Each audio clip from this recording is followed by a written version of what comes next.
আসসালামু আলাইকুম, কী অবস্থা সবাই? আসলে সবাই ভালো আছেন। আজকে আমরা দেখব কীভাবে এপিআই অ্যাড করতে হয়। আপনার যে এসএমএস প্যানেল আছে, এসএমএস প্যানেলে এপিআই অ্যাড করার জন্য আমার কাছ থেকে নেন অথবা অন্য কারোর কাছ থেকে নেন। ওইখানে যখন অ্যাকাউন্ট করবেন, এই জায়গায় দেখবেন একটা এপিআই অপশন আছে। ফার্স্টে আপনারা এখান থেকে এপিআইতে যাবেন, যাওয়ার পর আপনার এপিআই ইউআরএলটা কপি করবেন। তারপর লাগবে আপনার এপিআই কি, তার জন্য যেতে হবে আপনার এই যে অ্যাকাউন্টে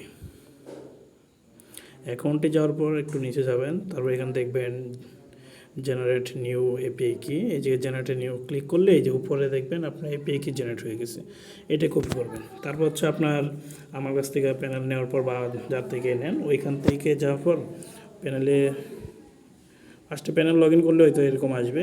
ড্যাশবোর্ডে আসার পর এখান থেকে অপশন থেকে সিটিংয়ে যাবেন। সিটিংয়ে এখানে দেখতে পাচ্ছেন সেলার, কিছু কিছু আমার কাছে আছে, অন্য যে থিম আছে ওইটাতে হচ্ছে প্রোভাইডার লেখা থাকবে আর এই থিমে লেখা আছে সেলার। তো যারা এপিআই নেবেন অথবা আমার কাছ থেকে স্ক্রিপ্ট লাগবে অথবা প্যানেল নেবেন, আপনারা ওয়ান টাইম চার্জ দিয়েও নিতে পারবেন ডোমেন হোস্টিং সহ।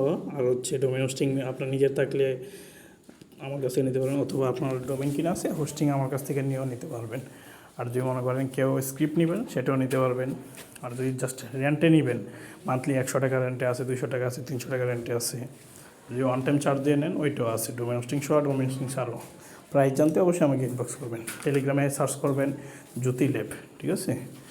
আর হোয়াটসঅ্যাপ নাম্বার অবশ্যই যে নাম্বারটা দেখতে পাচ্ছেন এটা হচ্ছে আমার হোয়াটসঅ্যাপ নাম্বার, কন্ট্যাক্ট করতে পারবো আমার সাথে। তো আমরা কী করবো, এপিআই প্রোভাইডারে ক্লিক করবো, অ্যাড নিউ প্রোভাইডারে, ঠিক আছে। তারপর ওই যে আমরা যে ইউআরএলটা কপি করেছিলাম ইউআরএলটা এখানে পেস্ট করব। তারপর হচ্ছে কিটা পেস্ট করব, এখান থেকে দেওয়া থাকবে, এটা ইউজ করে নিব।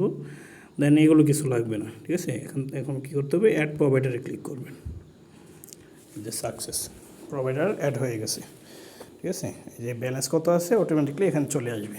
এখন আমাদের কি করতে হবে, অপশন থেকে সার্ভিসে যেতে হবে। এটা হচ্ছে কীভাবে সার্ভিস অ্যাড করবো এর জন্য।